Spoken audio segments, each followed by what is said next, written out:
Welcome back to the Double Leg. I'm one half of the show. Hey, Job Picks, the other half of the show, the Parlay. Joining me in to recap some UFC 297. Let's get in.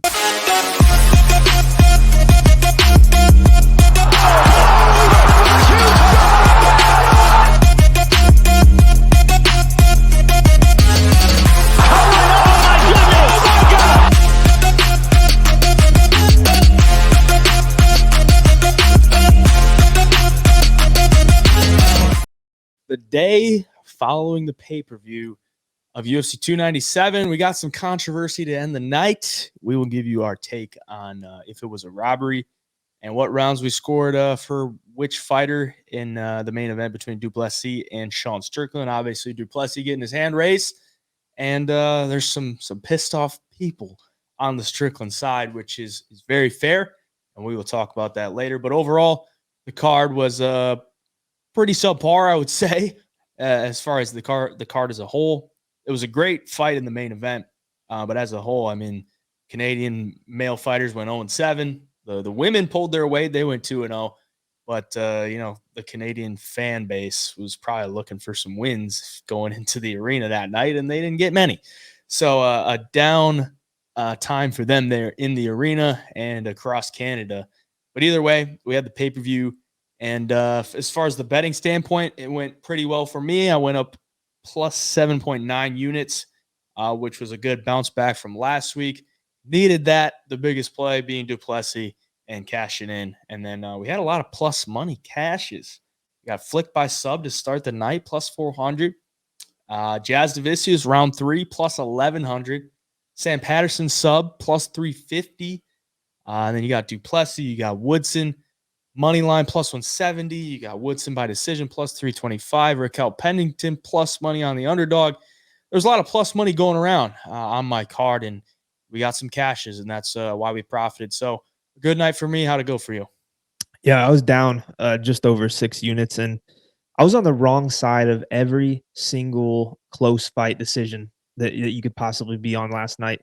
If City and Katona win by decision, I'm positive on the night. Some parlays didn't hit. Just a frustrating night, especially thinking about how hot we started out. You mentioned you had the Flick sub. I had the under. I think you had the under 1.5 rounds in that too. Jazz Davicius, gets the finish late in the fight. And then I was on Jillian Robertson round 2 sub, and she gets the round 2 TKO for her second TKO in her career. It was just that kind of night. You know what I mean? Yeah. So frustrating, really close. I was on Sam Patterson money line, which was a good hit, but I also had him round 2 sub and round 3 sub, and he gets a sub in the first round, which I didn't see coming. But what can you do? I feel like the reads were there. It's just, some decisions didn't go my way, and fighters kind of went opposite of their bread and butter and finished the fight in different ways than I thought they would. We got all three of you guys, you, Dodger, and Ding, had a great week last week. I had the off week. It turns around this week. Yeah. I'm on the good side. Y'all are on the bad side, but that's just how it goes. You got to stay the course. And, we're still profitable as a group. So that is how it goes. And we'll go into the breakdown or the recap for UFC 297. Let's start it with the main event. Obviously, the talk of the card.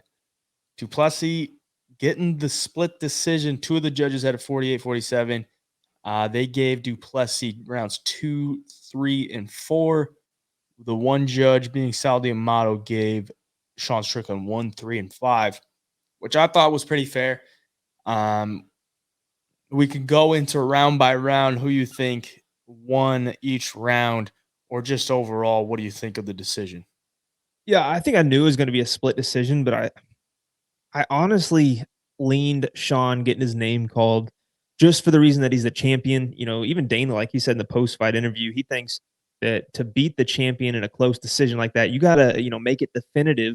If it's razor close, it should go to the champion. So that's why I expected to hear Sean's name called. But, watching the fight, Du Plessis was just more aggressive, and he landed some really big shots. He didn't necessarily wobble Sean or anything, but he was landing some power shots. Sean was all bloodied up. I mean, the damage was there. If call it a headbutt or whatever, but there was some other shots that kind of cut Sean open too.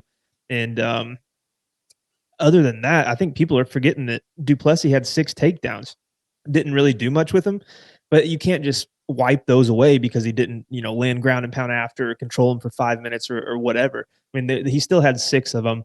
Other than that, man, it was a close fight for sure. I thought DDP did win the fight as a whole, but I was expecting to hear Sean's name called. Yeah, that's like the whole homage around like you got to beat the champ to be the champ. It's I don't necessarily like it. Like I can see where it's coming from, but it really comes down to like how Izzy would fight. Like he's Mhm. fight really conservative, and you got to go in there and like basically knock him out to beat him. And I guess that works, but like it's just kind of sucks. Like you got to go in there and you have to finish this guy, otherwise he's just gonna win by decision because any swing round, like you're just gonna give it to him because he's the champion. It's kind of dumb. Yeah. But at the same time, I can understand it. Ultimately, I thought round one definitely went to Strickland. He was pumping the jab out there. It looked like Duplessis had to figure that out, and because he was getting tagged with it a good amount of times, and that's just really what it comes down to with like Strickland's fight style. It's a lot of jabs. He's not really going to take too many big shots because he's so defensively sound. I mean, he'll get hit, but he's not going to get hit clean where he's going to get wobbled. And Duplessis made the adjustments into round two, which was a much closer round, and is ultimately why I think Duplessis won it because he didn't have a bad first round, but like Sean was just tagging him with too many jabs. It was just too much to overcome in the first round. Round two, like Sean's still landing the jab, not as often and not as clean, and Duplessis landing much more often. Landed a couple takedowns. I think he takes round two. Round three is much closer because for the majority of it, just plays out on the feet. I don't think Duplessis had any takedowns in round three. Let me just make sure. On yeah, he did not.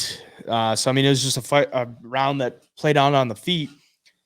But as the fight went on, it was like Duplessis was moving forward a lot more, landing the more impactful strikes. And when you outstrike a guy by 2 significant strikes, Strickland outstruck him 31-29 in round three.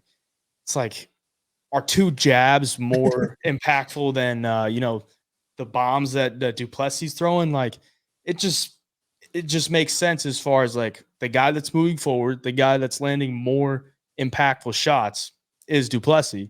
Round 4, I thought was probably the clearest round for Duplessis. Took him down 3 times and landed some good shots. Sean was super bloody. I don't understand where this headbutt thing is coming from because there wasn't really any like signs of any like that was a headbutt during Yeah. the fight. And it looks like it was a punch that he landed like a one of those weird ass flurries that Duplessis would throw where he lunges in with one, comes over with another right one, and hits him on the eye, and then he's bloody. So I thought he took round 4, and then round 5, Duplessis misses on takedowns. Strickland outlands him a good amount. I thought Strickland won round 5. So I thought it went 2-3-4 Duplessis. I wouldn't be upset if Strickland got round 3. But that's just how it went. And Duplessis gets the decision. Obviously, as a Duplessis better, I would be happy about it. But at the end of the day, Strickland, it wasn't a robbery by any means. Like Right. for anyone that's saying robbery, that just tells me that you're so emotionally invested in one side that it's like there's no way this man lost unless there was something fixed about it or Yeah. there's something wrong with the judges. It's like, no, it's just a close fight. It could have went either way. So if you're that upset about it, your emotions are probably getting that invested, too much invested that you're like, there's no way this could be real. What do you think about that? No, yeah, I understand that completely. I mean, you've probably been there before. We've all been there where, you have some money on the line. Let's say you have a bunch of money on Strickland. You're basically watching the fight through a different lens than if you're neutral. Like you're watching everything that Strickland lands and not what he's getting hit with. Or like the moments that Strickland has stands out in your mind more than the moments that Drickus does. So yeah, no, I think it's an emotional game. Fans are emotional as hell. They ride or die with the fighters they want to win. There's a ton of betting that goes on in the UFC. People are biased for many, many reasons in this game. And last night there was some hardcore people or hardcore fans of Drickus wanting him to win because they hate Sean Strickland or whatever it may be. And there's some hardcore fans of Strickland, and whoever you're going to side with, obviously you're going to think won the fight. But I thought going into the fight, it was going to be Dricus's cardio that was going to, kind of fail him later in the rounds, and Sean was going to easily win 4 and 5. But I was super impressed with the cardio. He looked a little tired in the middle of the fight, but I think that's just what he looks like, man. I don't think he's necessarily tired in there. I mean, we've seen it before. He'll get later finishes, second round. But he seemed gassed in those past fights. Lately he's starting to look pretty damn good. Putting Robert Whitaker away in the second round after, a tough first round, it was very impressive. And then going 5 rounds with the guy who everyone's scared to go 5 rounds with because of the cardio, because of the pace, throwing 200 significant strikes at you at all times. That's really impressive to me right there in itself. So yeah, he's going to be tough to beat going forward, man. Like the style that Izzy has, yeah, he could catch Dricus, but man, I don't know. I think Dricus marches forward and beats his ass, if I'm being honest. Yeah. I mean, he showed a lot in that fight. Like, Sean is not an easy guy to deal with. He's not an easy guy to hit, and he's not an easy guy to hit clean, and he's not an easy guy to go 5 rounds with. It's like, to go 5 rounds after having all the cardio doubts and to go 5 rounds with Strickland, I think that says a lot about Duplessis. And when I looked at this fight, I'm like, if Duplessis' cardio keeps up and goes 5 rounds, I thought it could play out like the Cannonier fight, where one guy's just pressuring more and Strickland can't really land too much going downhill. And I think that's how it completely played out. Like, it was a split decision against Cannonier. Strickland outlanded him in that fight. Cannonier didn't even land a single takedown, but still got the decision.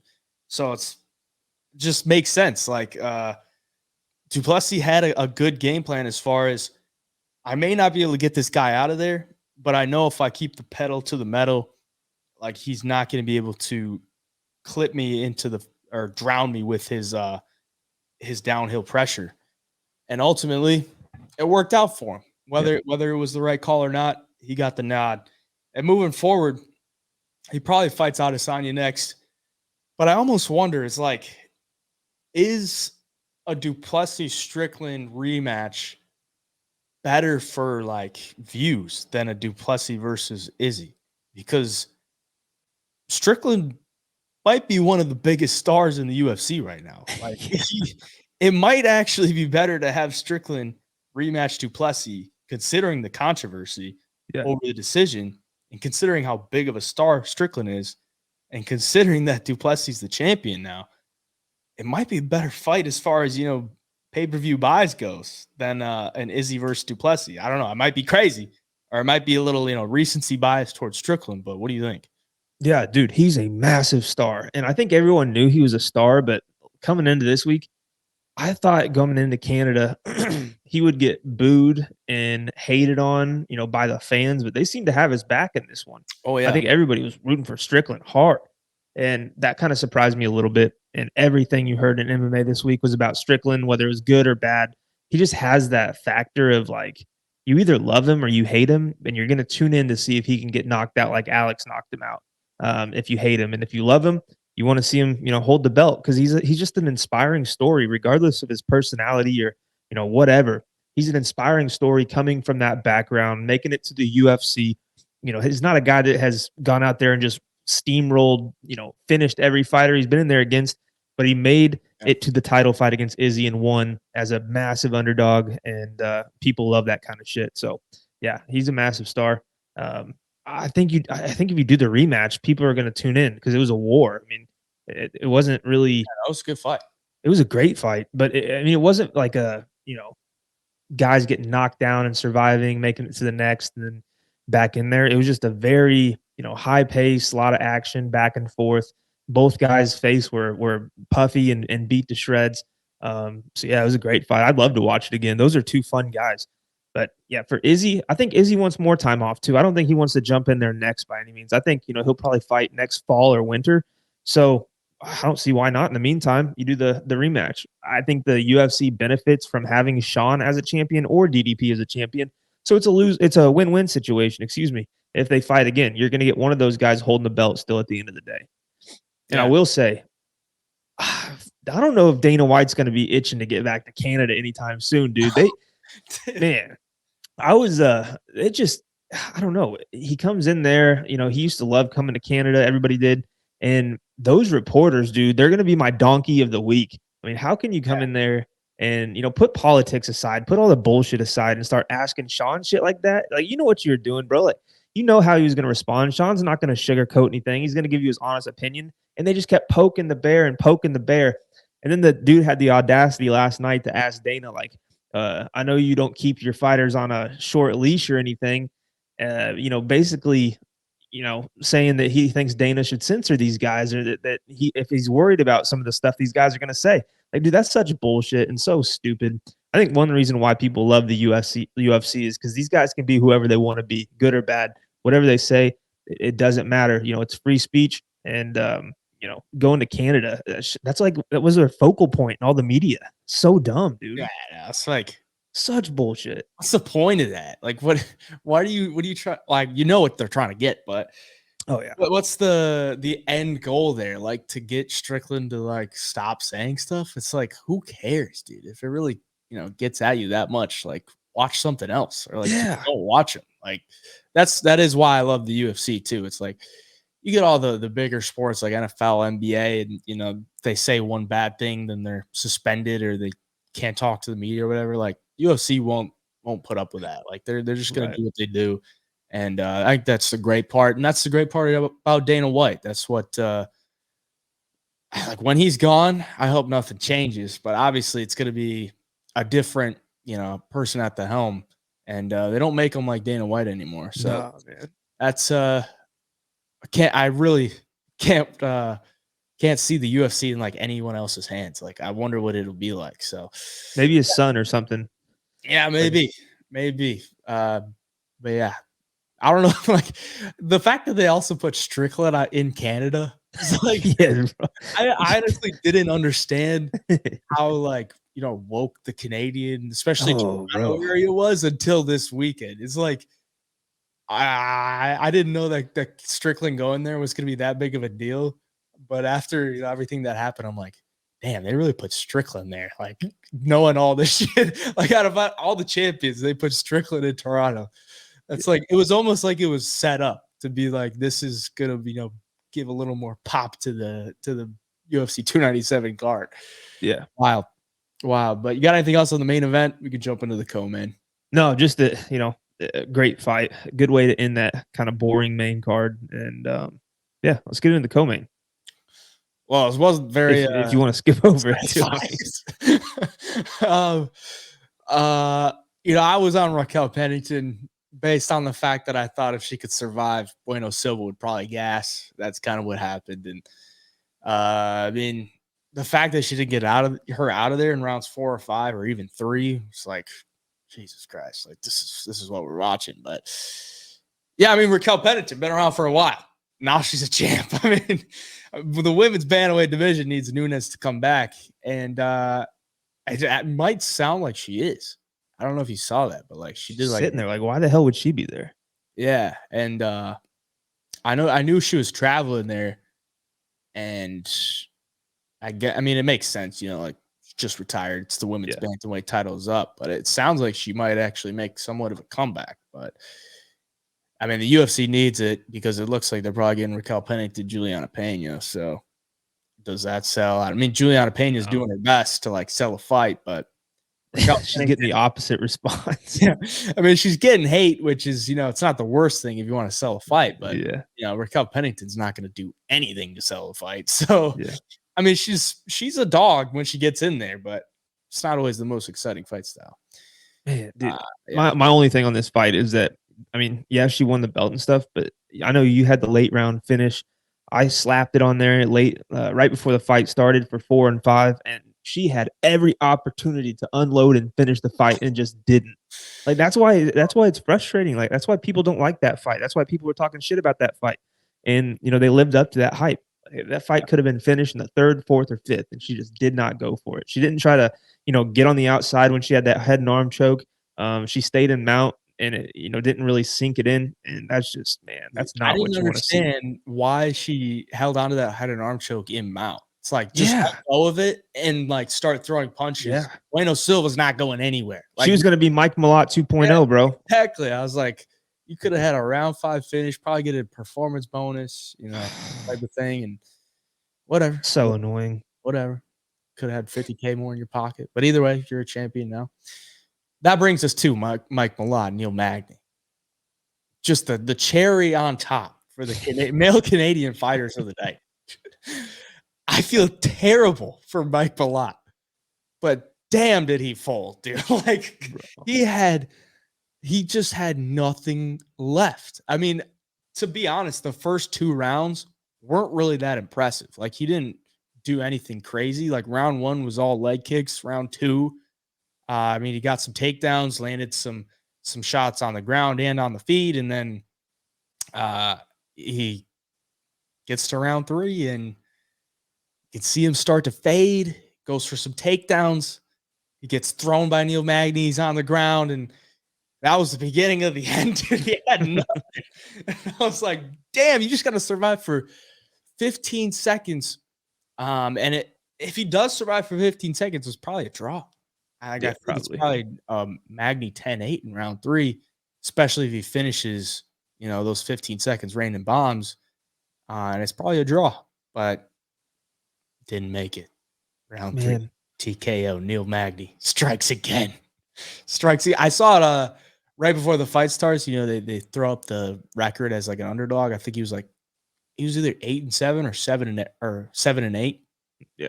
And I'm like, yeah, dude. I mean, he's a live dog, but Mike Malott's minus 390 or something like that. Something crazy. It's like he does it again, man. Neil Magny, just that cockroach you can't get rid of.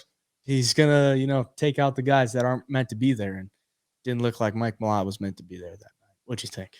Yeah, we talked about it on the preview show that minus 400 is probably a little too wide in this fight, just because Neil Magny's a vet, and we saw it. I mean, that's what happens when these up and coming guys who have a lot of hype fight these vets. Like these vets they don't go away easy. And if you blow your load trying to finish them in the first 2, you better stay safe in the third because they're coming for you. And that's exactly what happened. And I watched back our clip today of us talking about this fight, and I started chuckling because I literally said Neil Magny gets all these weird ass wins. He's gotten all these weird ass wins, and then he does it again in the 3rd round. Mike Malott, bro. I mean, skilled, very skilled, but everyone talked about like he's next up. He's the face of MMA, Canadian MMA, and if you don't have the gas tank to go 3 rounds, like bro, you're in trouble when you make it to the top 25 in the UFC. Like you're in serious trouble if you can't finish people. You can't even think about making a title run. Like where do you even go from here now? You just got finished by Neil Magny, all the actual up and comers, and studs like Gilbert Burns finished Neil Magny, Shavkat finished him after that or before that. After that, Ian Gary beat the absolute dog shit out of him for 3 rounds, and then Mike Malott comes in here and gets TKO'd in mount because he literally just went limp and gave up with 15 seconds left. Dude, all you have to do is start bucking him, trying to get him off, show the ref anything, try to hold on to him, swing up a little bit, punch back at him. Because Neil Magny wasn't hitting it with bombs necessarily. He was just throwing shots. I don't know, dude. It's almost comical. That was kind of like the stamp on everybody's night. Like everybody had Mike Malott in their parlays and the props and stuff. And that was a big parlay buster. It happens every week. And whenever you see these bets taking on these up and coming guys, and you can get a number like 300, it should just be an automatic bet at this point. Yeah. No, you might lose it, but whatever. It's plus 300. And, this happens more often than not. Yeah. And I feel for Mike Malott, dude. I like him. I think he's like one of the nicest dudes, and he seems like a great guy. And unfortunately, it's a very tough loss to take in his career. Yeah. He's 32, and if you can't beat Neil Magny, granted he was winning, so it's not like he doesn't have the skills to win. But if you can't beat Neil Magny, it's going to be tough to crack into the rankings at some point. So yeah, we'll move on to Chris Curtis, Marc-Andre Barriault. Don't got much fun on this one. Kind of a fight that was disappointing. I had high hopes for it as far as violence goes. They did land a ton of significant strikes, but it didn't really look like either guy was trying to get the other one out there. It looked like Barriault was trying to play to the outside a little bit more, different from what he usually does. And ultimately, it goes to a split decision 30-27 for Chris Curtis for two judges. One of the judges had 29-28 Barrio. I thought 30-27 was a little generous. Granted, all three rounds were like fairly close, but Yeah. 30-27 is a little generous. You got Just anything on that? no love for the Canadians. Yeah. At all. But I don't know, man. Barrio fought different than he normally does. I thought he had success when he tried to get in tight. He's hitting with good elbows. I think the body shots were just bothering him. I think he didn't want to take a ton of those. But Chris Curtis, like a lot of people love Chris Curtis, and he's a great boxer. I just think he's starting to look a step slower. I think anybody with some decent speed and durability are gonna beat Curtis every single time. Like you saw it in the Nasruddin Imavov fight. Imavov was Oh, yeah. piecing him up with the speed until that no contest. So yeah, it's just not the fight I expected. I expected Curtis to land some bigger bombs. I expected Barrio to kind of walk through him and put the pressure on. It just never really came. Yeah. I like Chris Curtis, but he just needs to fight someone that, fights reckless. If Yeah. you don't fight reckless, it's always going to be a close fight, or you could even run away with it if you're good Yep. enough to, stay to the outside. Evloev, Allen, don't got much on this one, but Evloev stays undefeated, and Arnold Allen's not a tough guy or not an easy guy to get a win over. He's a tough opponent. So, I mean, it was somewhat impressive that, he gets the win, and it was I thought he definitely won on it. I didn't think Allen should have got the decision, but No, I heard some people giving him the nod. What do you think about that? I don't think so. He had some good moments, but I mean, Evloev was the minute winner in a fight that went to decision. It's like he goes to the minute winner probably every time. I think, Exactly. I don't know if Mark Goddard lets that fight go on with those knees, it's a different story. And Oh, like those are kind of iffy. Those are always iffy because Evloev had his hand on the ground just to have it there. He wasn't like really weight bearing. right. He just kept it there not to get kneed. I think that's grounds for being legal. I think you should be able to knee in that situation. It's just kind of like bailing yourself out of a situation that you're kind of locked down in. And if he's not knees on the ground there, weight bearing, whatever, I think it should be legal. So he was. I didn't think they were landing that hard. I looked at the replay, dude. He was taking him on the temple pretty good, Oh, yeah. and they were kind of stunning him a little bit. That could have been the end of the fight. You never know. Like if he eats two more big ones like that and then falls up at the ground and pound, I don't know. But I'm an Evloev. I don't really like the guy that much as a fighter. He's solid. He's very, very solid. He's got decent boxing, and the wrestling is just phenomenal. His control is phenomenal. But man, all decisions out of your 7 or 8 wins in the UFC. I mean, Colby Covington did that, and they almost cut him on a win streak in Brazil. Yeah. This guy's maybe a little bit better than that in the grappling department. I know people are calling for him to be the next champ, but I think somebody's going to get him sooner or later. And I think you could make some money fading him as he gets towards that top 10 or top 5 because, man, he gets clipped on the feet. He really does. But, if you can stuff some takedowns or you got a good submission game, he could be in trouble because he does get caught in some iffy situations in the subs and on Yeah. the feet with the hands. So, but I think the guy, he definitely won the fight. I think he's fucking, I think he's unsubmittable at this point. Yeah, dude. It's like Yeah. the stuff that Diego Lopez put on him, and then that ninja choke that Oh, that was deep. I thought it for a second he was going to lock it up, but Evloev didn't even flinch, just rolled out of it real quick. I think Evloev is really good, but in the fact that he can just control a fight, really, like he's not going to really allow you to get much offense off at any point. Like he's not going to allow you to get in a groove. Like he's got good enough stand up, and it's not like bad stand. Like it's solid. Mm-hmm. Went pretty much toe to toe with Allen on the feet. I think Allen's a really good striker, and then he can always go to the wrestling if he needs to, and he's willing to shoot 17 times in a 3-round fight. So it's the willingness to go to the ground, solid on the feet. I think he's really good.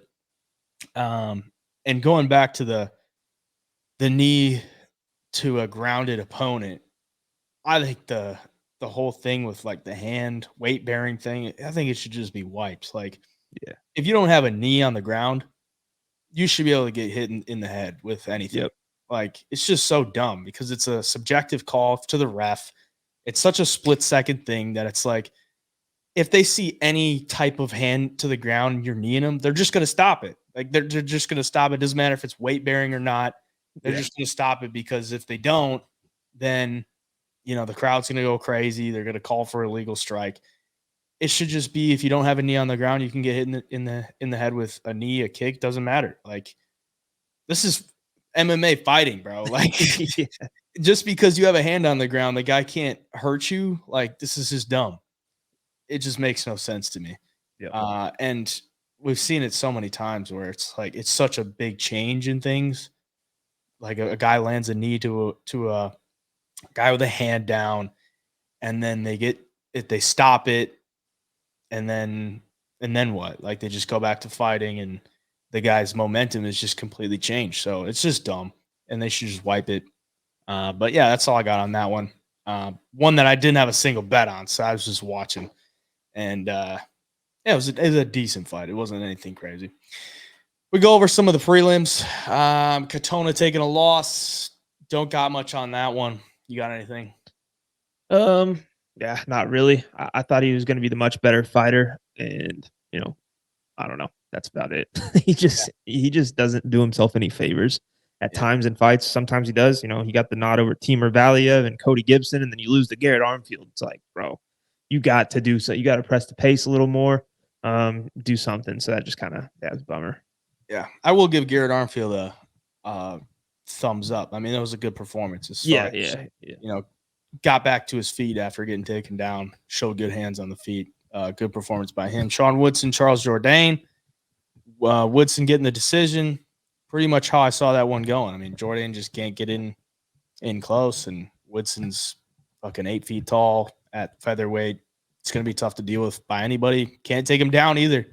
It's like Dominic Cruz said, it's like taking down a kitchen table, bro. They're land on their feet, and he pretty much does. Like, Jourdain was in deep on a lot, and even if you try to single leg, like, he just posts on his fucking stilts of legs, and you're not going to get him down. So yeah, got anything on that one? Nah, just Woodson. He looked damn good. There's not going to be many people who can beat him in a strictly striking fight. Yeah, The length's too much. He's too much of a sniper. City Tavares. This one was pretty controversial. Another split. I saw it 29-28 for City. He took rounds 2 and 3 in my eyes. He got knocked down at the end of the first. I think that gives Tavares the first, and then I thought he took the last 2. What do you think about it? Yeah, I thought City won the fight again. I don't know if what was up with the judges. Like, no love for the fighters that are training in Canada or from Canada, but I wonder if they're almost like too cautious about that, and they're trying too hard not to be biased towards the home crowd fighters. Because man, Tavares had a great first round, knocked him down, did some damage, but everyone keeps saying like damage wins fights, and I agree to an extent, but damage should win rounds. Like, the damage you did in the first round or cut you opened up in the first round shouldn't sway the judges, giving the third round to somebody. You know what I mean? Like, this fight game is scored by rounds, 1, 2, 3, or in title fights 5. And if City won the second round and he won the third round, but he took more damage in the first, let's give it to Tavares. That's fucking ass backwards, dude. Yeah. And that's what's frustrating too. And people hear about the judges are looking for damage. Yeah, they're looking for damage to see who won that round. They're not seeing who took the most damage in round 1. That's who's going to win the fight now. If it's somewhat closer, if the other guy wins the other 2 by points, it's just, I don't know, man. I don't know. I thought the Canadian fighters would get a little bit more love from the refs in those razor close fights. And Tavares was tired of shit in the second round. In the third round, he got outlanded by a mile, and he just kind of played with his back against the fence, landed a few good shots, but City was the one marching forward, landing the flurries, trying to finish the fight, and he got no credit for it. Yeah, it's such an advantage if you can cut a guy early. Like, Yeah. we've seen it so many times where a guy gets cut early, or at least doesn't wear damage very well, and it's like, you win the first round, you get him bloodied up, and then the next 2 rounds, it's like anything you land is going to look like it's more damaging because you hit him in the face and blood splatters. So it's like, and I think John Anik said it in the main event when Dominic Cruz was talking about damage and how their faces look and stuff. And he's like, well, you can't judge damage that was done in round the previous Right. round for this Yeah. round. It's like it's very true. And I completely agree 100%. But like, how do you know at the same Mhm. point? So that's like why it's such an advantage if you can cut a guy early, because anything you land in the next couple rounds is going to look so much better. Yep. So I don't know. I mean, it's not really something that you can predict, if a guy's going to get cut or not. But obviously, City didn't wear it very well. The bleach blonde hair turned to red at the end of the fight. So, yeah, I thought he won, but at the same time, didn't wear the damage very well. And when you're that pale and got bleach blonde hair and there's Yeah. red all over, Yeah. I can see why they gave it to him at the end of the Yeah. day. Robertson Viana. I don't got much on this one other than just the brutalest of beats to my guy Matty Betts, dude. Yeah, man. That was a tough one to go through when he needs the Robertson by sub, which I was also on, and was the Same. easiest leg of the lay. She almost gets it in round 1 and then gets the TKO in round 2. That was tough. What'd you think of it? Yeah, I was just waiting for her in the second round to transition to the armbar, and it I just thought so never too. came, bro. It never came. And that sucks, man, dude. Like I said, I was on her to win by sub in the second round. You were on her by sub. Matt to win a massive parlay, and she gets her second TKO ever out of a ton of fights. So that sucks. Patterson Lioness, pretty bad, and good bounce back for Patterson. That's all I got on Yeah, that one. yeah. I had the money line and it hit. I think Johan just overrated. Everyone was rating his power, and it's just I don't know. Yeah, Hasn't translated to the UFC. it's just different when you get to the UFC. It's a little bit Yeah. tougher to land anything. Jazavicius Cachoeira got her out with less than a minute left, and we needed it for the round 3 finish. Thank God for Jasmine getting it done. Cachoeira can't deal with any takedowns, and Jazavicius definitely exploited that. Got her out of there. You got anything else on that one? It's just an ass beating. Cachoeira got to sharpen up those ground skills. Brings us to the first fight of the night, the brick flick. Get it done. The brick. So for submission round 2 after getting kind of beat up in round 1. Went for the submissions like he always does off his back. I thought he was about to find some kind of a triangle. Didn't get it. And then round 2, I thought it was just so dumb that Gordon would try to take him to the ground. Like he landed a good flurry at the beginning of round 2. Just makes one mistake. Flick gets his back, gets him on the ground, and arm triangled him out. The brick flick getting it done. It was just funny, man. Like these are two of like the bottom of the barrel of flyweight, and it's just funny to watch. You got anything on that one? Bro, Gordon, man, I don't know what he was seeing on the feet that he didn't like to try to engage in the grappling, but bro, you would have had a first round finish if you would have just stayed up there, man. I don't know. It's just, I don't know. Makes you scratch your head. I'm sure he was just trying to get a win in any way possible because he needed it. But yeah, man, that under hit, and it made me a little nervous after nobody got finished in the first. So Yeah, but yeah, we cashed it. that was probably the signs of what was to come for the male MMA fighters at that point. I just could not stop laughing. Like after Malak got finished, that's just the icing on the cake for the Canadian fighters that night. Yep. It's just wild. But that's the recap of UFC 297. Hopefully you enjoyed the recap, and we'll be bringing you the preview for the February 3rd card, which we get a week off, so that's kind of tough. But either way, hopefully you enjoy the week off. I will not, because we love the UFC on Saturday. Yeah. But guess we got to wait after we just waited a full month. So that's the recap. Appreciate you all. At the Double Leg on the Instagram to stay up to date with everything. At Hey Jai Picks on the medias for me. Where can they find you? All social medias at the Parlay MMA. Drop the or hit the like button for us. Hit a submission, or not a submission. Hit a subscription for us on the YouTube. And if you want to join the Double Leg Premium, link is in the description. Appreciate you all. Till next time, the Double Leg signing out.